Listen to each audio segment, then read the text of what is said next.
नमस्कार, आप देख रहे हैं इंडिया न्यूज उत्तर प्रदेश उत्तराखंड। आपके साथ मैं हूं पूजा बांचाल। उत्तर प्रदेश में मौसम का मिजाज एक बार फिर बदलने लगा है। आने वाले दिनों में प्रदेश में झमाझम बारिश हो सकती है। आज प्रदेश के पूर्वी हिस्से में करीब 16 जिलों में भारी बारिश होने के आसार हैं। इस दौरान पूर्वी यूपी में कहीं कहीं पर भारी बारिश होने के साथ ही बादल गरजने व बिजली चमकने का भी अलर्ट जारी किया गया है। मौसम विभाग की माने तो गोरखपुर, देवरिया, कुशीनगर, बलिया, सोनभद्र, वाराणसी, आजमगढ़, मऊ में भारी बारिश होने की संभावना है। इसके साथ ही गोंडा, महाराजगंज, सिद्धार्थनगर, बलरामपुर, श्रावस्ती, बहराइच, लखीमपुर खीरी, अंबेडकर नगर और उसके आसपास के इलाकों में भारी बारिश होने का अलर्ट जारी है। यूपी में आज मौसम विभाग की यह अलर्ट, जिसमें भारी बारिश, बिजली और तेज हवाएं चलने की संभावना बताई जा रही है। पूर्वी यूपी में लगातार बारिश हो रही है। इसी के चलते मौसम विभाग ने यह अलर्ट काफी जिलों में कुछ जगहों पर जारी किया है। बारिश का रेड अलर्ट ये मौसम विभाग द्वारा जारी किया गया है और पूर्वी यूपी में लगातार बारिश का सिलसिला जो है वो जारी है। पूर्वी यूपी में लगातार बारिश, इस बार के मानसून से नदियों में उफान चल रहा है और पूर्वांचल में बारिश से त्राहिमाम चल रहा है। इस सब के चलते पूर्वी यूपी में भी लगातार बारिश चल रही है और इस सब के बीच मौसम विभाग का आज अलर्ट जारी आया है कि आज यूपी के कई इलाकों में भारी बारिश की संभावना है। सोनभद्र, चंदौली, वाराणसी में बारिश का रेड अलर्ट जारी कर दिया गया है। मऊ, बलिया और देवरिया में भी बारिश की संभावना जताई जा रही है। साथ ही बस्ती, कुशीनगर, महाराजगंज में भी यह अलर्ट जारी है।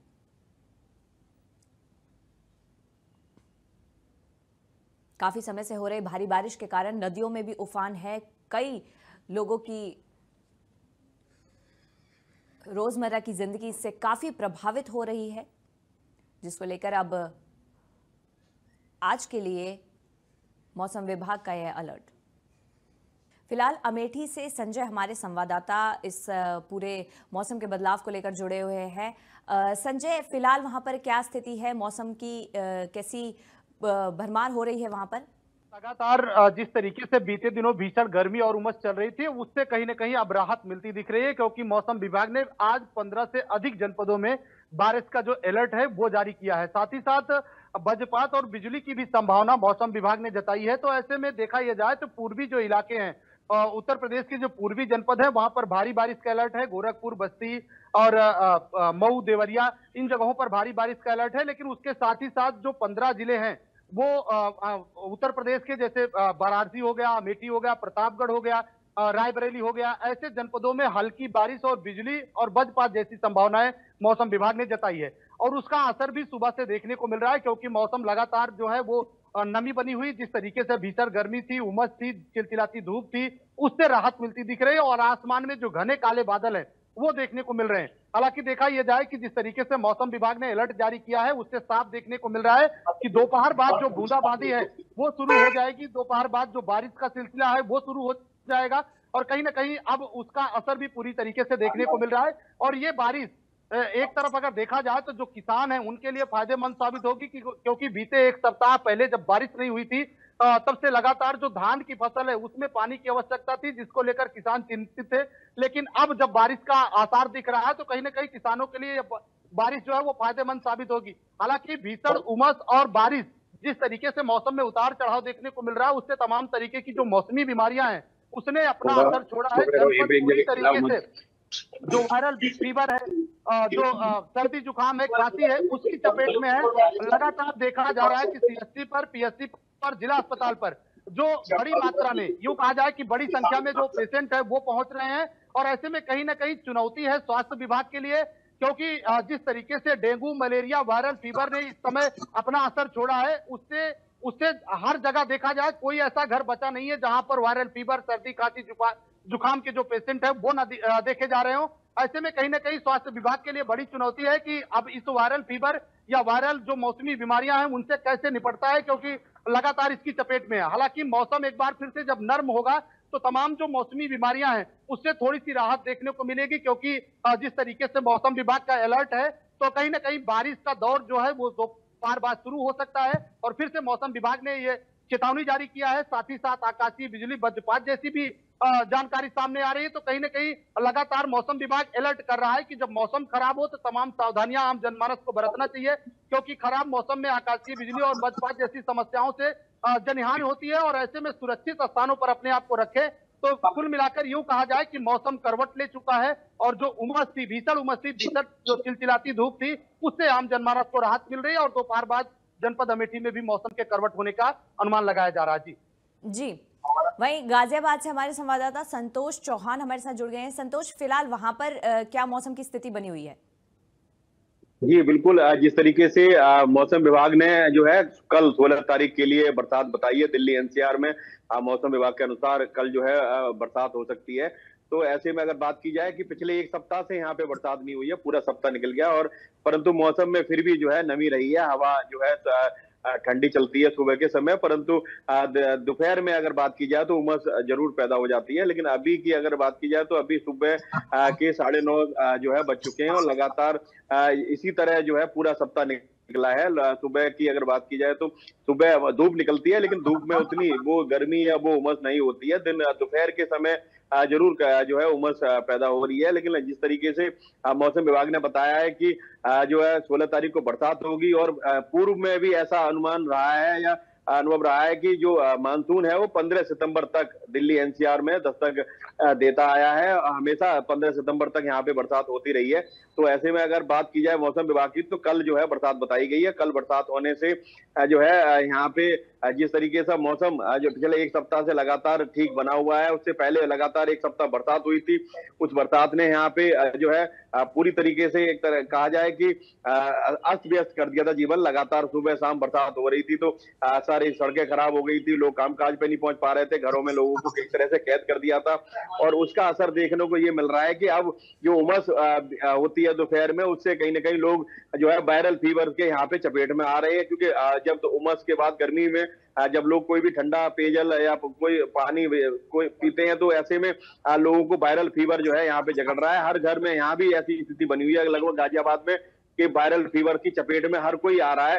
हर व्यक्ति को जो ठंडा पानी पी रहे हैं या ठंडा पेयजल उपयोग कर रहे हैं उसको गला खराब हो रहा है और गला खराब होने के बाद तुरंत जो है वायरल फीवर में तब्दील हो रहा है। तो ज्यादातर लोग यहाँ पे वायरल फीवर के लिए 2-2 3-3 दिन के लिए लगातार चाहे वो कामकाज करने वाले लोग हों, चाहे वो घर में रहने वाले हों, चाहे जो भी बाहर निकल रहा है, अगर उसको दोपहर में गर्मी लगती है और जरा भी अगर कोई ठंडा पानी पीता है तो उसको जो है वायरल की चपेट में यहाँ पे लोग देखे जा रहे हैं। हॉस्पिटल में पहले से ही लंबी लंबी लाइनें लगी रहती हैं यहाँ पे, परंतु ये जो वायरल फीवर है इसके कारण से और ज्यादा बढ़ गई है। जिस तरीके से यहाँ पे जो है पूरे गाजियाबाद की अगर बात की जाए तो डग्गामार जो हॉस्पिटल हैं या डॉक्टर हैं उनकी अभी चांदी जरूर देखने को मिल रही है। वो लोग जो है उनकी दुकानों पे भी अभी यहाँ पे भीड़ देखी जा रही है। जी, लखीमपुर से मैं अजय का रुख करूंगी। अजय, फिलहाल वहां पे मौसम विभाग की क्या चेतावनी दी गई है? देखिए, आपको बता दें कि मौसम विभाग ने कल चेतावनी जारी करी थी, जिसके चलते कल दोपहर से ही लगातार बारिश हो रही है और अभी भी बारिश हो रही है लखीमपुर खीरी में। और इस बारिश से लोगों का जो मौसम है, मौसम में बदलाव आया है। बदलाव के चलते जो गर्मी पड़ रही थी, गर्मी से लोगों को राहत जरूर मिली है, लेकिन जब मौसम के करवट लेने से जो बीमारियां फैलने लगी हैं। ऐसे में जो जिला अस्पताल है, सीएससी है, पीएससी है, इन अस्पतालों में लगातार मरीजों की संख्या बढ़ती नजर आ रही है और डॉक्टर भी जो है स्वास्थ्य विभाग है वो भी अलर्ट मोड पर है। हालांकि बारिश की बात करें तो जिस हिसाब से मौसम विभाग ने अलर्ट जारी किया था, लगातार बारिश हो रही है और इसके चलते जो लखीमपुर खीरी की 5 तहसीलें हैं जो बाढ़ से प्रभावित रहती हैं, इन लोगों को भी बाढ़ का खतरा अब फिर से एक बार देखने को मंडराने लगा है। लेकिन जिस तरीके से बरसात हो रही है, बरसात के चलते लगातार नदियां उफान पर हैं और जो पानी जो है गांव में घुस रहा है। गांव में घुसने के चलते जो लोग गांव में रहते हैं उनके घरों में पानी भी भरने लगा है। ऐसे में लगातार वो ग्रामीण परेशान है और जो प्रशासन है, प्रशासन भी लगातार अलर्ट है। अलर्ट होने के चलते गांव में जो राहत सामग्री है इन चीजों को पहुंचा रहा है। लेकिन जो बीमारियां हैं लगातार बढ़ती जा रही हैं। ऐसे में जो स्वास्थ्य विभाग है वो अलर्ट है पूरी तरीके से। सीएससी हो चाहे पीएससी हो, वहां पर डॉक्टरों की संख्या बराबर देखी जा रही है और मरीजों की भी संख्या बढ़ती हुई नजर आ रही है। चाहे प्राइवेट हॉस्पिटल हो वहां पर भी बच्चे हैं चाहे बुजुर्ग हो, इन जैसे लोगों को बीमारियां लगातार पकड़ रही है, जैसे वायरल फीवर है, जुकाम है, खांसी है, इन जैसे बीमारियां हो रही हैं। और जो बरसात से जो फसलें हैं, फसलों को जो किसान जो धान बोए थे, लगातार जो एक हफ्ते से बारिश नहीं हुई थी, इससे लोग किसान चिंतित थे। हालांकि जो बीते दिन से बारिश हो रही है, इससे लोग किसानों के चेहरे पर खुशी जरूर नजर आ रही है। लेकिन जिस हिसाब से बारिश हो रही है, बारिश के चलते जो मैदान जो बाढ़ प्रभावित इलाके हैं, इन लोगों को काफी चिंताएं हो रही हैं कि आखिर एक बार फिर से इन लोगों के घरों में पानी भरने लगा है। ऐसे में ये लोग छतों पर रहने को मजबूर हो जाते हैं जब बरसात का पानी इनके घरों में भरता है। तो इस को देखते हुए जो बाढ़ प्रभावित इलाके हैं, इन लोगों के चेहरे पर जरूर चिंताएं हैं, लेकिन जो किसान हैं उनके चेहरे पर खुशी देखने को जरूर मिल रही है। जी अजय, अभी जब एक हफ्ते पहले बारिश का पूरा माहौल चल रहा था, बाढ़ की स्थिति बनी हुई थी, तो उसको देखते हुए अब जो मौसम विभाग का जो अलर्ट आया है, क्या पुलिस ने, प्रशासन ने उस चीज़ के लिए कोई तैयारियां पहले से करी हुई हैं वहां पर?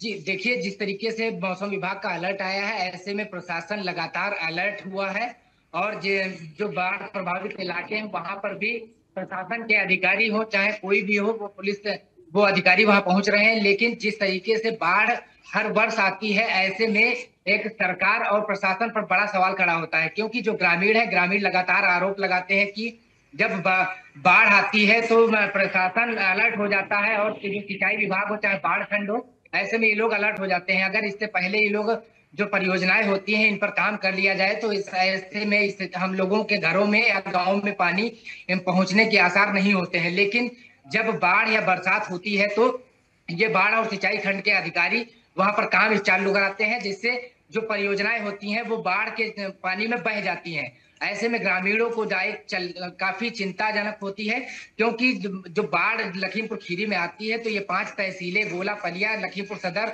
और निघासन, ये तहसीलें लगातार हर वर्ष प्रभावित रहती हैं। लेकिन जो इन गाँव के ग्रामीण हैं वो काफी परेशान हो जाते हैं और ऐसे में इन लोगों के घर में खाने पीने और रहने को भी बड़े ही संकट हो जाते हैं। और जो सदर ब्लॉक के कई गांव ऐसे हैं जहां पर गांव में भी पानी भरा हुआ है। बिजुआ ब्लॉक का एक ऐसा गांव है जो ग्रांट नंबर 12 है, जो इस वर्ष पूरी तरीके से उस गांव का अस्तित्व खत्म हो चुका है, क्योंकि वो 24 घंटे में ही लगभग प्रशासन हालांकि पूरे अलर्ट मोड पर है।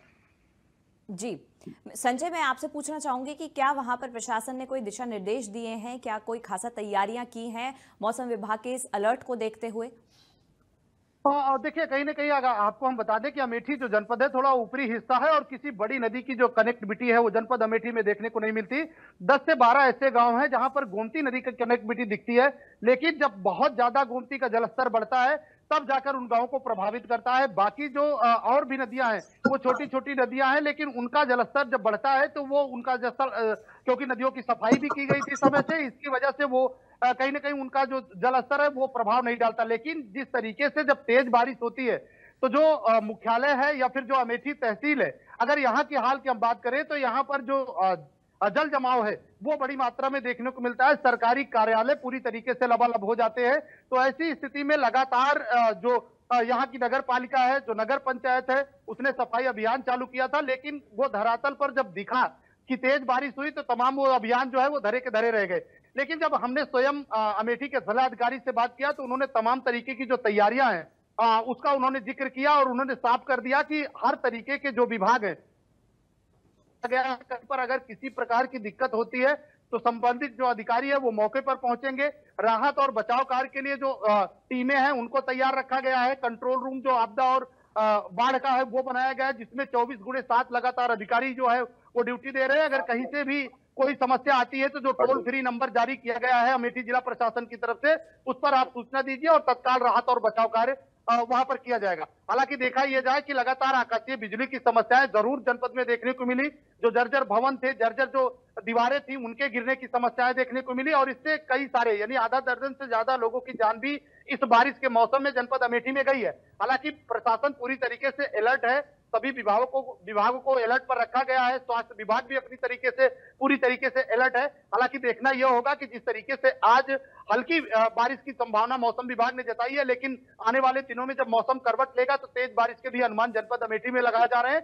तो ऐसे में चुनौती तो जिला प्रशासन की भी होगी, स्वास्थ्य विभाग की भी होगी कि कहीं पर कोई दिक्कत ना हो। बारिश के चलते तमाम जगह जो ग्रामीण इलाके हैं, अगर वहां की बात करें तो तमाम जो कच्चे रास्ते हैं या जो फिर नाली खड़ंजा है वो पूरी तरीके से चौक हो जाते हैं, जिससे आने जाने वाले को अच्छी खासी दिक्कत का सामना करना पड़ता है। कई नदियों पर जो निर्माणाधीन पुल है, उनके जो वैकल्पिक रास्ते हैं पानी के तेज बहाव के बह गए हैं, जिससे गांवों को प्रॉब्लम हो रही। तो ऐसी कई सारी चुनौतियां इस बारिश के मौसम में जिला प्रशासन के लिए है।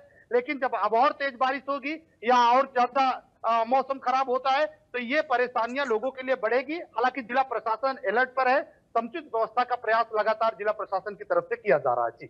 जी संतोष, आपसे जानना चाहूंगी कि हालांकि बाढ़ का खतरा इतना ना अभी दिख रहा हो, पर मौसम के चलते स्वास्थ्य का खतरा, लोगों के स्वास्थ्य पे जो खतरा है वो गंभीर रूप से मंडराया हुआ है। मलेरिया, डेंगू से लेकर तमाम बीमारी इस मौसम में काफ़ी प्रचलन में रहती हैं। तो वहाँ पर प्रशासन की और खासकर स्वास्थ्य विभाग की क्या तैयारियां हैं वहाँ पर इस चीज़ को लेकर? जी बिल्कुल, ये जो है गाजियाबाद अपने आप में बहुत व्यस्तम शहर है, लोग भीड़ भाड़ वाला शहर है। ये यहाँ जो है लोग पहले से ही इतनी भीड़ है कि जो स्वास्थ्य सुविधाएं हैं यहाँ पे सरकार के द्वारा वो पहले से ही फीकी हैं, मतलब हल्की हैं, उतनी जितनी आवश्यकता है उतनी यहाँ पे पहले से ही नहीं है। हालांकि 2 हॉस्पिटल हैं जिले में बड़े, और साथ में 4 जो है CHC और अलग अलग हॉस्पिटल बनाए गए हैं, CHC PHC। परंतु जिस तरीके से अभी जो स्थिति है वो ये है कि यहाँ पे ज्यादातर जो हालात हैं वो प्राइवेट हॉस्पिटलों पे डिपेंड है, और प्राइवेट हॉस्पिटल या नर्सिंग होम कहा जाए या जो डॉक्टर हैं, क्या नाम है, झोला छाप डॉक्टर है, उनके भरोसे जो है यहाँ पे व्यवस्था ज्यादा कायम रहती है, क्योंकि देहात क्षेत्र में ज्यादातर लोग जो है इन झोला छाप डॉक्टरों के भरोसे ही रहते हैं। तो ऐसे में अगर बात की जाए कि जो बीमारियां हैं, ये अभी यहाँ पे प्रशासन ने कोई तैयारी नहीं की है, उसके लिए लगातार जो है अभी फॉगिंग होनी चाहिए, क्योंकि मच्छरों का दौर चालू हो गया है। ये जल जमाव जहां बरसात के बाद हुआ था वहां पे मच्छर पैदा होते हैं, और नालियों में जिस तरीके से गंदे पानी भरे होने के कारण जो मच्छर उत्पन्न होते हैं उनसे भी बीमारियां, जो डेंगू वगैरह जो बीमारियां बढ़ती हैं, मलेरिया, मच्छरों के काटने से मलेरिया बुखार फैलता है। तो ऐसे में अगर बात की जाए कहीं ना कहीं तो स्वास्थ्य विभाग की तैयारी केवल दावों में है। अब दावों अभी जो है ये शुरू होने वाला है, अब दौर आया है, तो अब देखने को ये आएगा कि कितना स्वास्थ्य विभाग अपने दावों पे खरा उतरता है। हालांकि हर वर्ष जो है अपनी तैयारियों का दावा करता है, लेकिन हर वर्ष पोल खुल जाती है कि लोग जो है हॉस्पिटल के बाहर लेटे हुए हैं, दवाई नहीं मिल पा रही है, लोग स्ट्रक्चर पे बाहर लेट उनको नहीं मिल पा रहा है, घर हॉस्पिटल पहुंचने के लिए एम्बुलेंस नहीं मिल पा रही है। तो ऐसे में बहुत सारी अभी स्वास्थ्य विभाग की जो खामियां हैं वो अभी तक पेपरों में हैं और दावे चल रहे हैं, लेकिन जब अभी जो अब हकीकत सामने आने वाली है तो ऐसे में अब पता लगेगा अगले 1 सप्ताह से कि बाद जब ये बरसात रुक जाएगी और पूरी तरह से बरसात खत्म हो जाएगी, उसके बाद जो बीमारियां शुरू होती हैं उसके तब जाके पता लगेगा कि जो प्रशासन के दावे हैं स्वास्थ्य विभाग के वो कहां तक सच्चाई है उनमें। क्योंकि हर बार दावे हर बार किए जाते हैं, परंतु हर बार कहीं ना कहीं पोल खुलते हुए नजर आती है। खबरों पे लगातार चलाया जा रहा है, इंडिया न्यूज पे भी लगातार खबरें चलाई जा रही है। इंडिया न्यूज ने कई बार जो है प्रशासन की पोल खोली है। यहाँ पे नगर पालिका नगर निगम के द्वारा जिस तरह से सफाई की जो अभी इंडिया न्यूज ने पोल खोली है, उसके बाद जो है हालांकि हरकत में आया है नगर निगम और नगर पालिका ने भी सफाई शुरू की है। लोनी में नगर पालिका का ये हाल है कि 4 करोड़ के लगभग जो है महीने का बजट है, फिर भी गंदगी चारों तरफ फैली रहती है। तो गंदगी के कारण जो है यहाँ बीमारियां पनपती हैं, और बीमारियां जो है जहां गंदगी है वहीं बीमारियों का घर है, ऐसा जो है डॉक्टर मानते हैं। परंतु जिस तरीके से अभी प्रशासन के द्वारा केवल पेपरों में और दावे किए जा रहे हैं फाइलों में, तो ये फोटो सेशन का भी एक बड़ा दौर है जो कि बार बार इंडिया न्यूज पे दिखाया जा रहा है कि काम शुरू होने से पहले फोटो सेशन करके अपने उच्च अधिकारियों को संतुष्ट कर दिया जाता है। तो ऐसे में ये एक बड़ा जो है सवाल है कि प्रशासन पे कि कहीं ना कहीं हर बार की वर्ष इस बार भी जो है लोगों को निराशा हाथ न लगे। जी अजय, आपसे पूछना चाहूंगी कि हालांकि अभी कुछ 1 हफ्ते पहले जब बारिश का दौर रुका उस समय लोगों को थोड़ी सी राहत मिली थी। जो लोग बाढ़ से प्रभावित थे वो अपनी आम जिंदगी में धीरे धीरे आ रहे थे, लेकिन अब फिर से जो मौसम विभाग का जो अलर्ट आ गया है उसको लेकर वहां पे कैसी स्थिति है, लोगों में कैसा माहौल चल रहा है और प्रशासन की तरफ से क्या क्या तैयारियां की जा रही हैं? क्या प्रशासन के कर्मचारी आकर वहां पर उस चीज का ब्यौरा ले रहे हैं? इस तरीके से भी एक 15 दिन पहले ही बारिश थमी हुई थी और जिसके चलते बाढ़ जो प्रभावित इलाके हैं वहां पर पानी थोड़ा सा कम हुआ था। जो पानी का लेवल कम होने के चलते गांव वालों ने राहत की सांस ली थी, जिससे कहीं ना कहीं अब उन लोगों को बाढ़ से राहत मिल सकेगी। लेकिन जिस तरीके से बाढ़ मौसम विभाग ने एक बार फिर से भारी बारिश का अलर्ट जारी किया है, ऐसे में बाढ़ प्रभावित इलाकों में जो ग्रामीण है उनके चेहरे पर एक बार फिर से चिंताएं बढ़ने लगी हैं, क्योंकि लगातार बारिश होने के चलते जो बाढ़ प्रभावित इलाके हैं उन लोगों को काफी दिक्कतों का सामना करना पड़ता है। ऐसे में जो प्रशासन की बात करें तो प्रशासन के अधिकारी, जो कर्मचारी, जो तहसील लेवल के कर्मचारी हैं, वो लगातार बाढ़ पीड़ितों के संपर्क में जरूर रहते हैं, लेकिन जो गांव नदियों के अंदर बसे हुए हैं वहां तक प्रशासन के अधिकारी कहीं ना कहीं पहुंच नहीं पाते हैं। ऐसे में जो वहां के बाढ़ पीड़ित हैं, जिनके घरों में पानी भरा हुआ है और जो छतों पर रहने को मजबूर होते हैं, उन लोगों तक बाढ़ की राहत सामग्री किट नहीं पहुंच पाती है और ऐसे में अधिकारी भी वहां नहीं पहुंच पाते हैं, क्योंकि वहां पर जाने का कोई रास्ता नहीं होता है। लेकिन एक बार फिर से जब बाढ़ का मौसम विभाग ने एक बार फिर से अलर्ट जारी किया है, ऐसे में इन लोगों के चेहरे पर फिर से चिंताएं बढ़ गई हैं। लेकिन प्रशासन पूरी तरह से अलर्ट है और जो बाढ़ प्रभावित इलाके हैं वहां पर गांव जा करके लोगों से संपर्क में जरूर लगा हुआ है। लेकिन जिस तरीके से बाढ़ प्रभावित इलाके हैं, जो उन लोगों को काफी समस्याओं का सामना करना पड़ता है। ऐसे में प्रशासन के लिए एक बड़ी चुनौती होती है कि जब बाढ़ प्रभावित इलाके जो है उनके जो ग्रामीण है उनको एक उसके स्थान पर बसाए जाने की हर वर्ष मांग उठती है, लेकिन इन लोगों को कहीं जगह नहीं मिल पाती है। लेकिन जैसे में जो इनके जानवर हैं, जानवर भी कहीं ना कहीं भूखे रह जाते हैं और जो ये लोग हैं, इनके बच्चे हैं, जो इनको स्कूलों में भी पानी भरा होता है, ऐसे में स्कूल भी बच्चे नहीं जा पाते हैं, तो इन लोगों को काफी समस्याओं का सामना जरूर करना पड़ता है। जी, आप तीनों का बहुत बहुत धन्यवाद इस तमाम जानकारी के लिए। तो मौसम विभाग का यह अलर्ट, जिसमें उन्होंने कई जिलों में भारी बारिश की संभावना जताई है। इस बुलेटिन में फिलहाल मेरे साथ इतना ही। बाकी की तमाम खबरों के लिए देखते रहिए इंडिया न्यूज़ उत्तर प्रदेश उत्तराखंड।